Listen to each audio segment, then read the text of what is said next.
Bem-vindo a Flatland.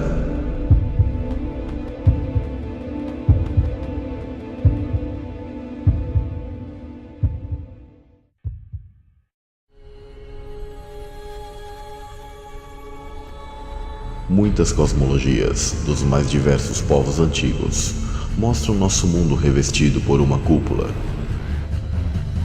O céu egípcio possui um formato de cúpula. Todos esses povos sabiam que nosso sistema é fechado e protegido por uma abóbada, cúpula ou domo, onde em Gênesis 1, do verso 6 ao 7, é conhecido como firmamento, que separou as águas de cima das águas de baixo. O termo hebraico, hakia, dá um entendimento para algo firme e sólido, batido ou martelado, sendo forjado por fogo, semelhante a um ferreiro forjando um artefato. Fogo na Bíblia simboliza o eletromagnetismo e o plasma. Deus criou esse mundo pelo poder de sua palavra. Em Jeremias 23:29 está escrito: "Porventura a minha palavra não é como o fogo? Diz o Senhor, e como um martelo que esmiuça a pedra?" Deus forjou e estendeu uma cúpula sólida sobre a terra. As operações High Jump, Deep Freeze, Fishbone e Dominic foram realizadas pelo governo norte-americano na Antártida nos anos 50 e 60 para pesquisarem sobre a estrutura e composição dessa abóbada. Tais informações são mantidas no mais absoluto sigilo pelos governos. Qual seria a composição dessa cúpula? Nosso reino é elétrico e magnético. A composição da abóbada terá que ter um vínculo eletromagnético, tendo propriedades de semicondução e de isolante.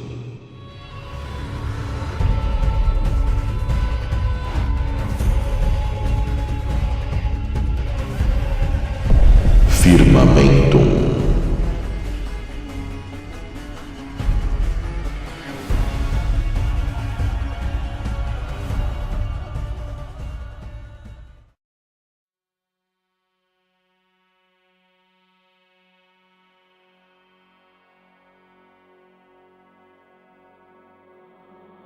Assim como no projeto italiano de um jardim embaixo d'água, conhecido como Nemo's Garden, a biosfera terrestre se encontra dentro do oceano primordial. A ciência assume que os elementos mais presentes no universo são hidrogênio, hélio, oxigênio, entre outros. Sendo assim, elementos como hidrogênio e oxigênio formam a água. Eles sabem que a água é o elemento da vida em que estamos submersos, e por isso criaram a teoria da sopa da vida, em que a vida vem da água.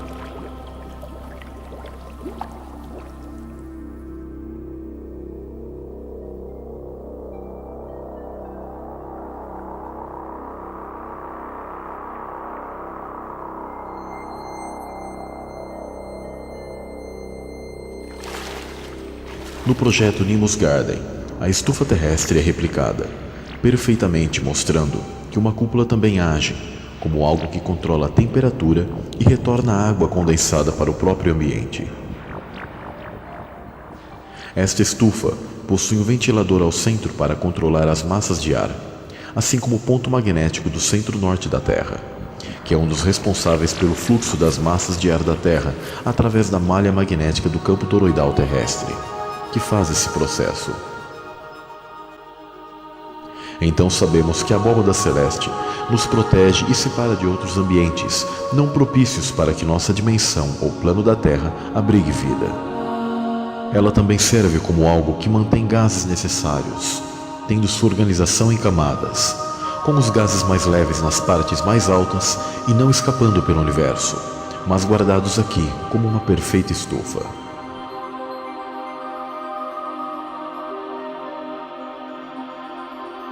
It's a very important thing about condensation. Water vapor needs a place to stick in order for condensation to happen. Water vapor needs a place to stick in order for condensation to happen. O próprio garoto da ciência, Bill Nye, assume.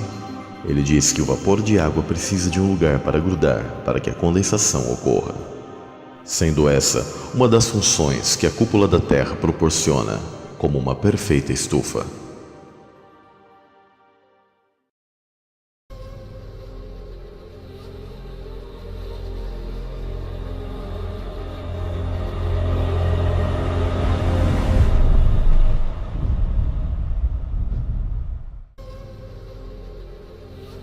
Ao voltarmos no tempo, constatamos que as antigas civilizações falaram que os deuses batalharam nos céus, onde houveram fortes raios, relâmpagos, trovões e pedras de Saraiva.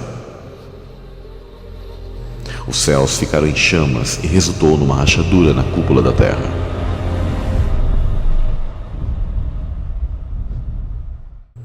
Os nórdicos falam de Thor e seu Mjolnir, que é um poderoso martelo de raios que quebrou o céu.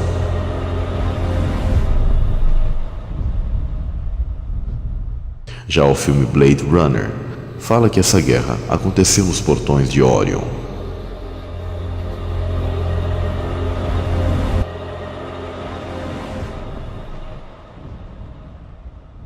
Há várias batalhas mencionadas nas Escrituras. Entre elas, a principal batalha angelical mencionada na Bíblia foi na vitória de Cristo, expulsando a antiga serpente das regiões celestes.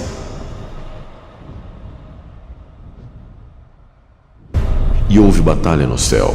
Miguel e os seus anjos batalhavam contra o dragão, e batalhavam o dragão e seus anjos, mas não prevaleceram, nem mais o seu lugar se achou nos céus. Apocalipse 12, 7 e 8.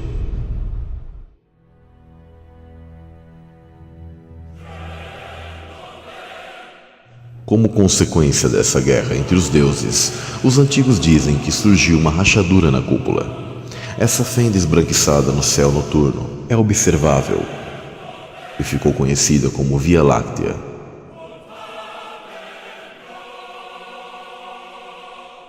Nebulosas são manchas nessa antiga rachadura na cúpula da Terra. Mitos chamam essa região celeste de Rio das Águas Primordiais.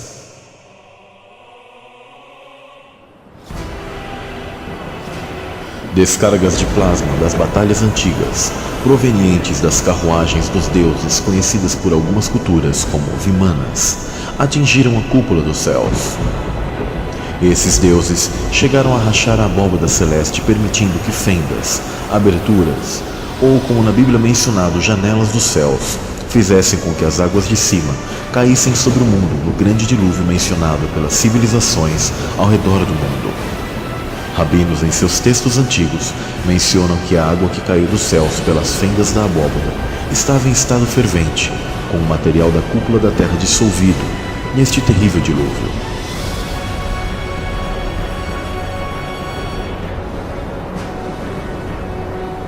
Então temos um cenário caótico de saraiva, água, fogo sendo derramados sobre a terra e gases em imensa ionização no céu, com descargas, raios e trovões como nunca houve na história.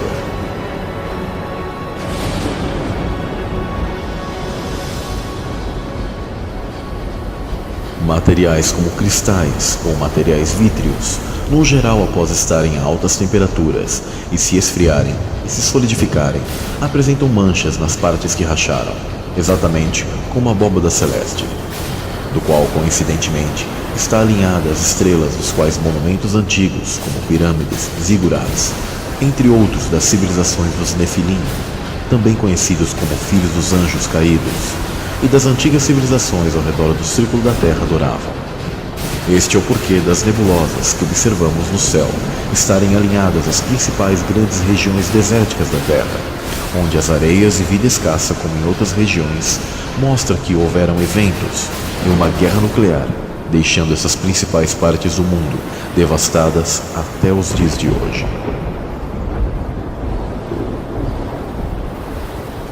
A estrutura da abóbada tem seu desdobramento como contraparte inferior nas bases da Terra, e toda sua estrutura foi alterada através de fortes abalos sísmicos provocados de maneira elétrica, devido a tal proporção desta guerra nuclear celeste dentro do ambiente da Terra, neste caos chamado dilúvio. Todas as hidroplacas terrestres, ou chamadas placas tectônicas conhecidas pela ciência atual, foram sacudidas, fazendo com que antigos grandes rios se tornassem rios de magma. Assim, partes por baixo da crosta também se romperam, fazendo com que as fontes dos abismos inundassem a Terra.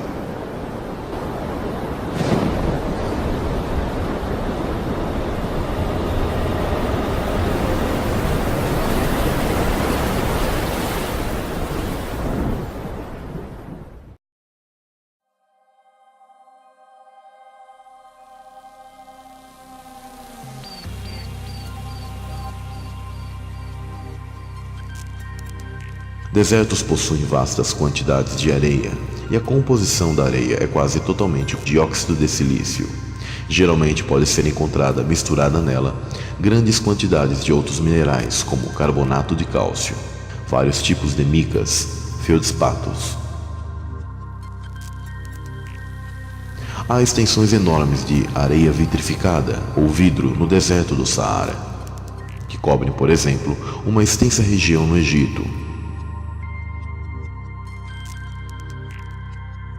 e aglomerado de cristais de quartzo no Tibete.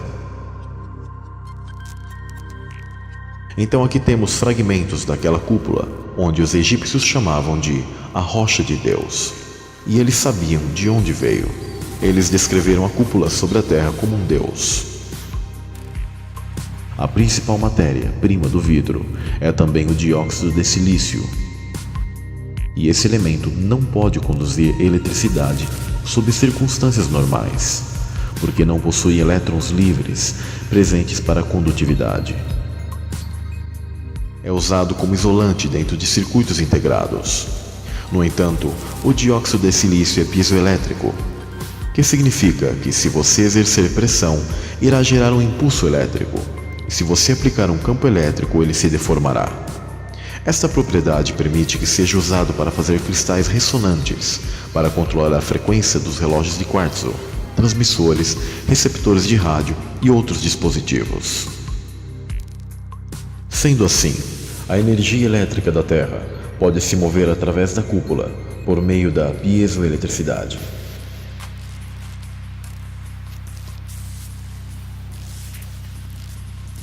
Nas praias e no fundo dos oceanos, temos também a areia, sempre presente dos acontecimentos geológicos da Terra ao longo do tempo, mostrando que o silício está em todas as partes.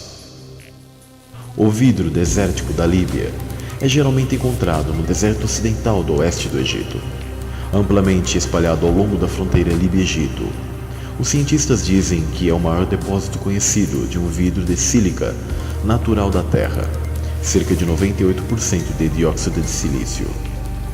As peças transparentes a translúcidas são de cor clara ou opaca, branca ou amarela a verde, que brilham como pedras preciosas no sol brilhante do deserto. Vai desde pequenos pedaços a grandes, pesando até 16 quilos. O vidro era conhecido pelos egípcios antigos, que o usavam no escaravelho de Tutankhamon. Era usado para ferramentas como lâminas afiadas. O vidro gerou intenso interesse entre os cientistas, porque sua origem permanece um enigma. Foi produzido pelo encontro de um corpo extraterrestre com a Terra? A ciência não tem certeza, e de fato, inventou pelo menos 10 teorias para explicar sua origem. Repare que os maiores desertos da Terra estão localizados no oeste dos Estados Unidos, norte do México, norte da África, Oriente Médio e Ásia Central, pois esses locais estão alinhados à constelação de Órion. Muitos monumentos antigos também estão alinhados com Órion, como Teotihuacan, no México, Pirâmides de Giza, no Egito, Petra, na Jordânia, o Zigurate de Ur, na antiga Caldeia, atual Iraque, e as pirâmides de Xi'an, na China. A constelação de Órion recebeu em aramaico o nome de Nefilá, que para os hebreus o líder dessa constelação era Semiasa. Também houve a queda dos anjos sentinelas, conforme o livro de Enoque no Monte Hermon. Eram ao todo 200 os que nos dias de Jared haviam descido sobre o cume do Monte Hermon, Enoque 6:3. O Monte Hermon Está na atual Síria em torno da latitude 33 graus norte, a mesma faixa desértica que percorre toda a Terra. Então os desertos nessa faixa central de toda a Terra são prova de uma antiga batalha que houve, principalmente na época do dilúvio, em que o céu literalmente caiu e deixou seus rastros de silício por toda a Terra, principalmente desertos. Podemos dizer que desertos são estradas de vidro da cúpula da Terra.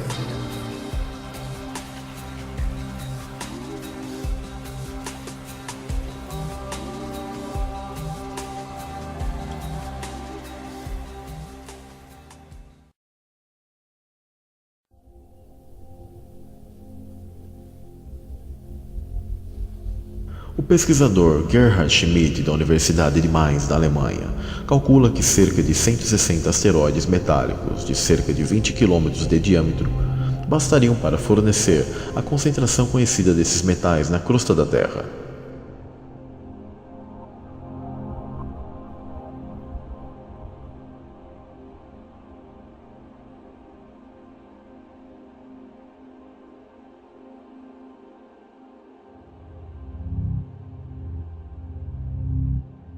Schmidt apresentou suas descobertas a respeito e disse: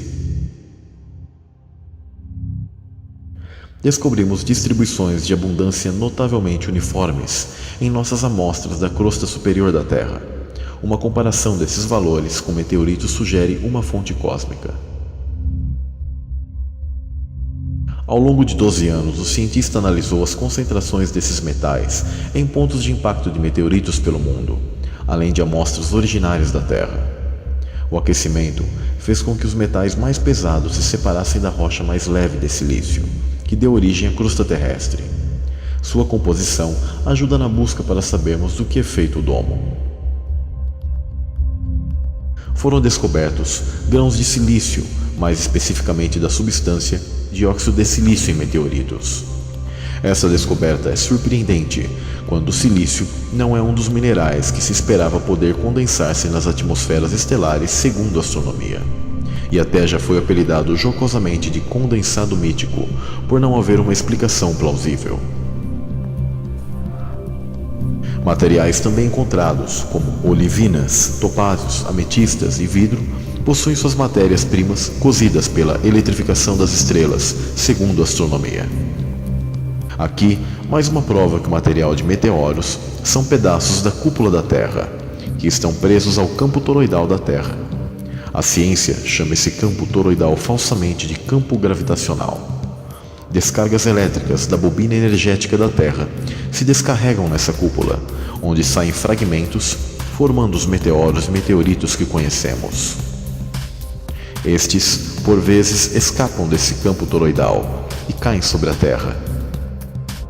Esse estudo de Schmidt trouxe mais uma luz a uma dúvida que os cientistas possuem. Afinal, de onde surgiu o silício na crosta terrestre? De vulcões ou oriundo de chuva? Mais de 90% da crosta terrestre, ou seja, do chão que pisamos, é composta de minerais ricos em sílica, feldspato, quartzo, entre outros. Cientistas são unânimes em apoiar a afirmação, mas a origem desse material enriquecido em sílica ainda levanta debates. A ciência clássica não possui respostas definitivas sobre a composição da origem do silício da crosta terrestre, sendo um grande enigma para os geólogos.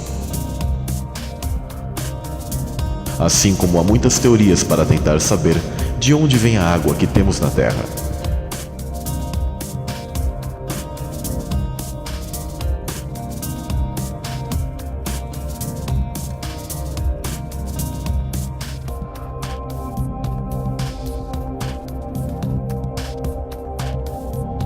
Pois no heliocentrismo tal questão é praticamente impossível, em vista que se atribui que meteoros ou cometas perdidos no espaço teriam que trazer tais elementos da água em estado congelado.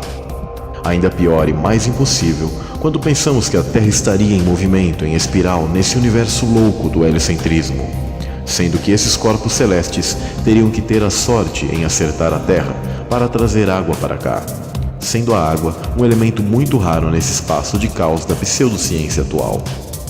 A teoria até hoje mais aceita é que a atividade vulcânica foi a responsável por dar origem aos ingredientes que formaram a crosta na formação da Terra. Porém, esqueça os vulcões. Chuva de silício formou a crosta terrestre no grande evento do dilúvio.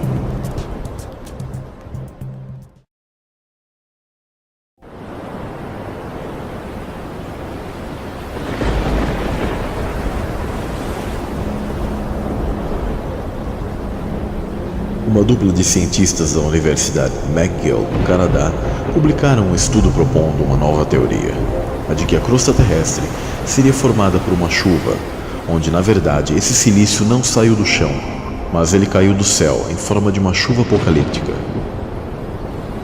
Os pesquisadores sugerem que o silício não surgiu do solo, mas sim de uma espécie de chuva de silicato formada por vapor a mais de 700 graus de temperatura que solidificou a crosta terrestre.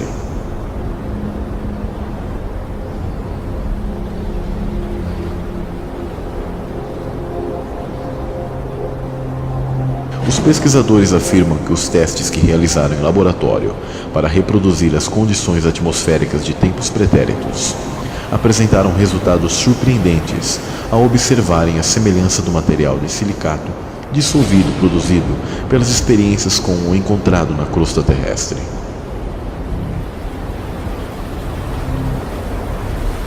Os cientistas afirmam que o experimento mostra a química do processo de formação da crosta. Tom Baker fez um experimento de simulação das condições primitivas da atmosfera e disse que não era nada agradável. A temperatura do ar era alta o suficiente para dissolver as rochas da superfície, mais ou menos como o açúcar se dissolve no café. É nessa ideia que ele baseia sua nova teoria da formação da superfície da Terra, publicada na Earth in Planetary Science Letters. No início da formação da Terra, a temperatura média era de 727 graus e a pressão atmosférica 100 vezes maior que a atual. Provavelmente, esse era o tipo de condição em que a Terra se encontrou devido às batalhas dos deuses na cúpula terrestre. Baker pôs pequenas porções de silicatos em pó, misturados com água no interior de uma câmara que simulasse essas condições, e então fez uma análise química do vapor resultante. 90% era água, os outros 10% um conjunto de minerais quase idêntico na proporção de cada elemento à composição da crosta terrestre atual.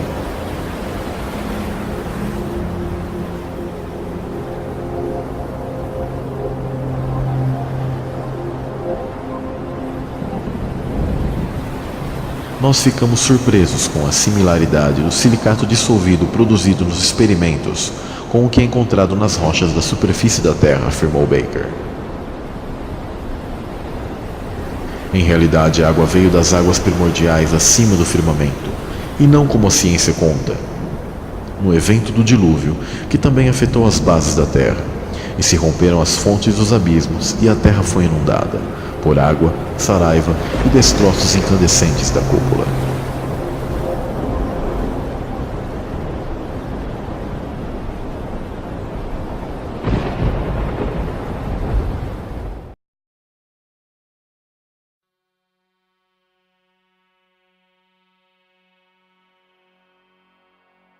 Como funcionam os relógios de quartzo?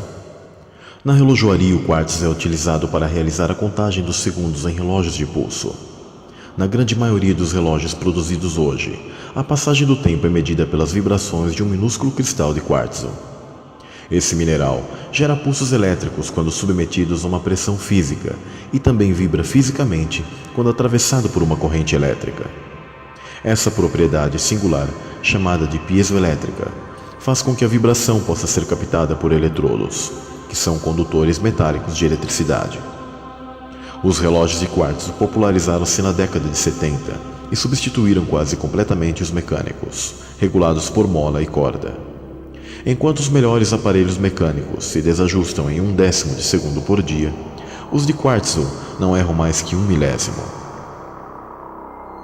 O tempo é contado pela pulsação do cristal em ritmo invariável. O processador é um circuito eletrônico que recebe os pulsos emitidos pelo cristal e os divide em centésimos, segundos e minutos. Dependendo do tipo do relógio, a informação pode ser enviada para um visor de cristal líquido ou regular um motor de ponteiros. A bateria fornece energia tanto para o cristal quanto para o visor e o microchip. Quando seu relógio de pulso parava de funcionar por descarregamento da bateria, era só sacudir o relógio e o efeito piezoelétrico agia nos cristais de quartzo, recarregando a bateria e voltando a funcionar o relógio. Então temos outra informação da função da abóbada celeste, que através de pressão exercida na cúpula e com vibração é produzida eletricidade e precisão para controlar como um gigantesco relógio o tempo do qual nós estamos confinados, pois estamos dentro de uma gigante estufa perfeita para abrigar vida e ao mesmo tempo dentro de um grande relógio natural, dos quais os principais corpos celestes que agem como ponteiros em nosso mundo são o Sol e a Lua.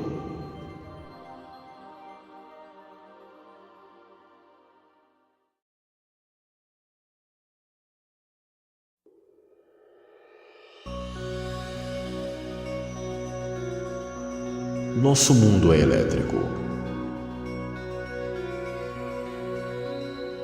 E outra evidência da composição do domo é o fenômeno da sonoluminescência, que se dá quando ondas sonoras esmagam bolhas de ar em um líquido de núcleo de plasma. A energia é liberada em calor e luz de forma dramática. Nessa situação vemos o som influenciando a matéria de forma a produzir luz. Esse som de alta frequência vibra minúsculas bolhas de gás, atingindo temperaturas de estrelas e flashes de luz por uma rápida expansão e contração da bolha até seu colapso.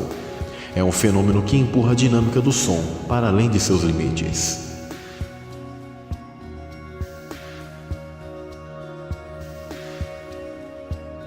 Todas as antigas religiões falam de som, geralmente envolvido na criação. A sonoluminescência é observada na natureza através do camarão mantis, que usa sua garra tão rapidamente, faz com que a água se aqueça a altíssimas temperaturas, evaporando-se ao redor, nocauteando sua presa, onde a superfície dessas bolhas queimam a 20.000 Kelvin.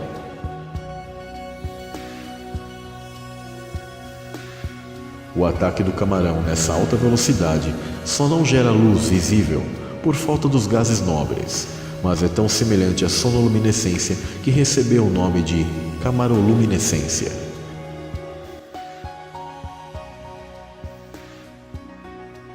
Em laboratório, usa-se água desgaseificada e acrescenta-se uma mistura de gases nobres e uma fonte de som de alta frequência. É necessário um sistema fechado, onde utiliza-se cristais de quartzo como recipiente, como um jarro, fotodetector, para que o som seja produzido por elemento piezoelétrico. Num copo de água é possível obter uma bolha em micron de tamanho. Essa pequena bolha de cavitação assume a aparência de uma pequena estrela. Não à toa, a sonoluminescência foi batizada de estrelas no jarro. Os gases nobres da bolha são devidos à não reatividade inerente do grupo químico de gás nobre. Usa-se hélio, neônio, argônio e xenônio para a sonoluminescência. Se for apenas oxigênio e nitrogênio, o fenômeno é difícil de acontecer e produz apenas uma luz fraca. Alguns pesquisadores encontraram plasma no núcleo da bolha.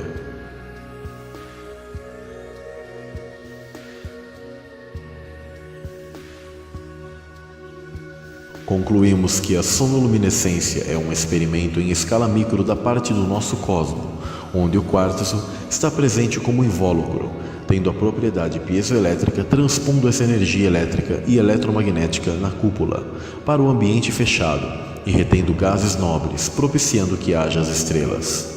O silício e seus variantes estão diretamente vinculados ao eletromagnetismo, que age como uma cola do espaço-tempo que estamos confinados. Ampulhetas mediam o passar do tempo com areia, que é basicamente sílica. Essa cúpula da Terra serve para conter e propagar a energia de maneira piezoelétrica, ajudando a manter a temperatura e os gases aqui dentro.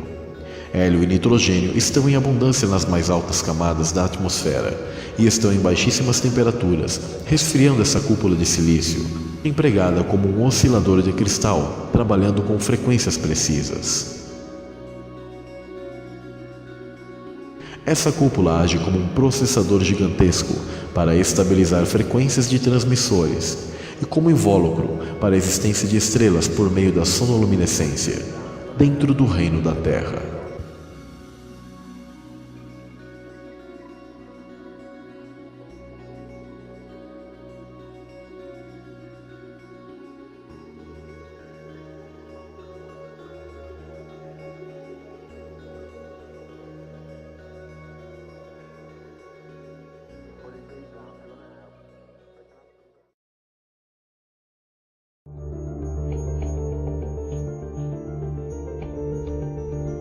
Água e sílica, mais de 2000 graus, produzem elementos de silício como vidro, que foi precipitado da cúpula na região de Orion, caindo sobre a Terra. Os elementos entraram em fusão. Houve um acúmulo maior nas latitudes entre 26 e 38 graus norte, que corresponde à mesma direção da rachadura. Ali se rompeu a cúpula celeste, caindo fragmentos de silício no mundo inteiro, mas com concentração maior na faixa desértica. Essa rachadura foi devido a intensas descargas de plasma que transformou os céus na época dos povos antigos numa tela luminosa, devido à ionização dos gases pelo imenso e potente campo elétrico, onde havia uma nova configuração das estrelas errantes, que por sua vez estão conectadas aos anjos ou deuses das mitologias antigas. Esses fatos são comprovados em laboratório e com simuladores, ao qual os pesquisadores do projeto Thunderbolts buscaram respostas de como era o céu em tempos pretéritos. Os pesquisadores do Thunderbolts Project, em inúmeros locais da Terra que foram palco de diversas civilizações antigas, como nos Emirados Árabes, Guiana,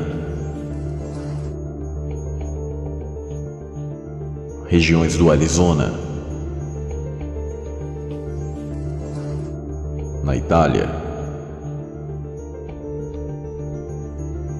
Espanha, entre muitos outros lugares. Foi observado um padrão inegável entre todos eles, onde a arqueologia do sistema, controlada pela maçonaria, alega que não há correlação e que esses desenhos relatam o Sol e a ritos xamânicos. Esses petroglifos ficaram conhecidos como Stickman. E surpreendentemente possuem incrível semelhança com descargas de plasma em várias fases, com suas variações pelo campo magnético toroidal, formando uma haste como corpo, um formato de sino abaixo, como as pernas, e uma forma de taça acima, onde seria a cabeça, e nas laterais o campo toroidal. Houve uma fusão entre o hélio e o hidrogênio, que ainda hoje são abundantes nas altas camadas da atmosfera, que foi potencializada por descargas elétricas e pelo eletromagnetismo em toda a Terra.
Árvores foram feitas no terceiro dia, segundo as Escrituras, e eram compostas por silício e muita energia fluindo por elas, no mundo anterior ao dilúvio.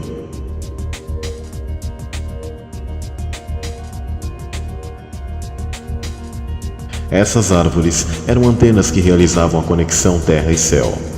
Quando houve a ruptura da cúpula da Terra no dilúvio, se formou o mundo que conhecemos, do qual petrificou e fossilizou quase tudo debaixo do firmamento, através das cargas de plasma, água e detritos da abóboda.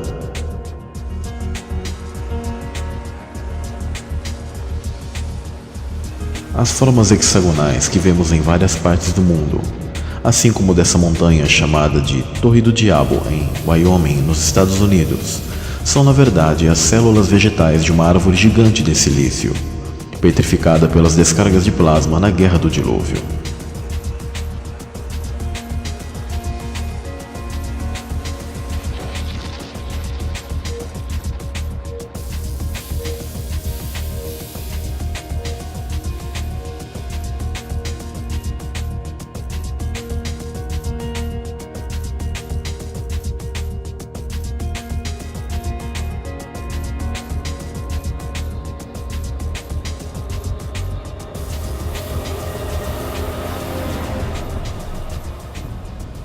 Por isso temos hoje as árvores de silício e fósseis, tanto de diversos organismos, mas também dos antigos gigantes que foram mortos e se tornaram pedra e sucumbiram nas ferventes águas da enchente.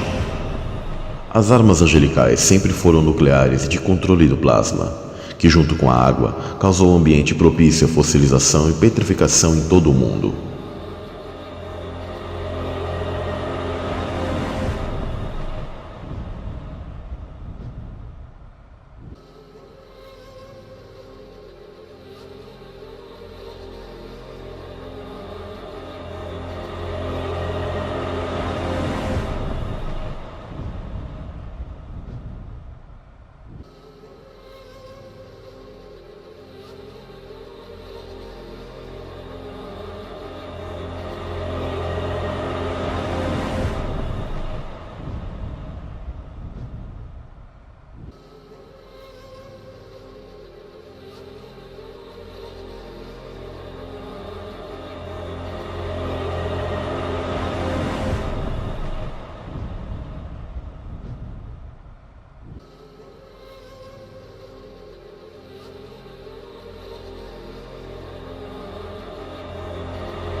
Povos antigos possuem em suas narrativas as árvores centrais, ou axis mundi.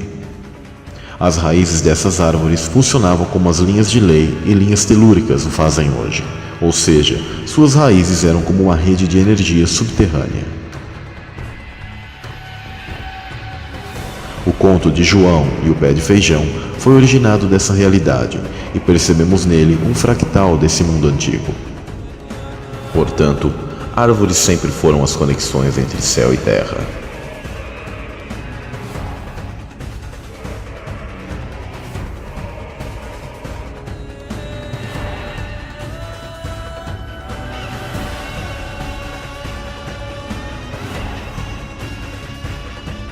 Filmes mostram fractais da realidade perdida para aplicar psicologia reversa, para que nunca saibamos a verdade e esqueçamos o nosso passado. E por causa da dissonância cognitiva, não conseguimos enxergar aquilo que está diante de nossos olhos.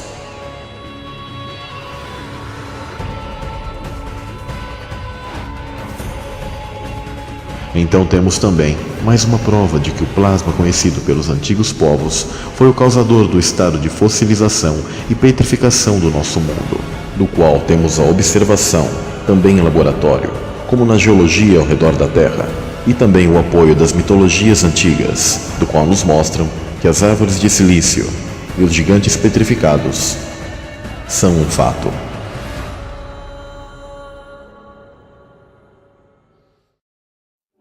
Sim, a resposta da composição do domo está no silício. A sílica quase pura é conhecida como quartzo ou simplesmente cristal. A etimologia da palavra quartzo vem do alemão, que por sua vez é proveniente do antigo eslavo twark, que significa duro. Silício, do latim silex, ou pedra dura, é o segundo elemento mais abundante na crosta terrestre, atrás somente do oxigênio, Esta composição de silício permite que o domo seja proteção térmica, permitindo o processo de condensação na Terra.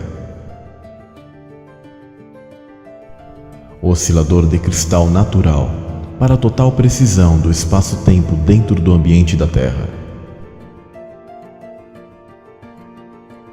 Amplificador. Estabilizador de frequência.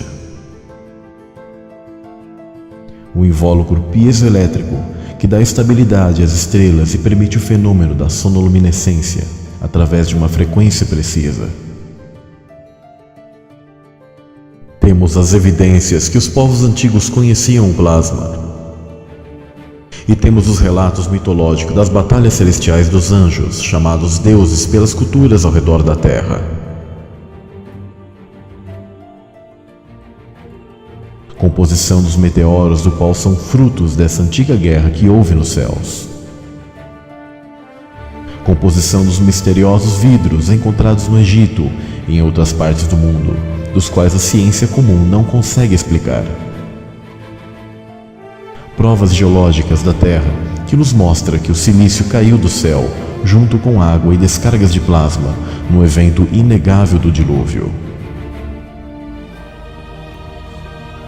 A petrificação das árvores, animais e gigantes antediluvianos, sendo observável e sendo replicadas em laboratório. Tudo nos mostra e confirma, assim como a base das pedras da Nova Jerusalém mencionada na Bíblia. O silício compõe a camada interna da abóbada celeste. Esta abóbada, também chamada firmamento, do qual as Escrituras declaram: os céus proclamam a glória de Deus, e o firmamento anuncia as obras das suas mãos.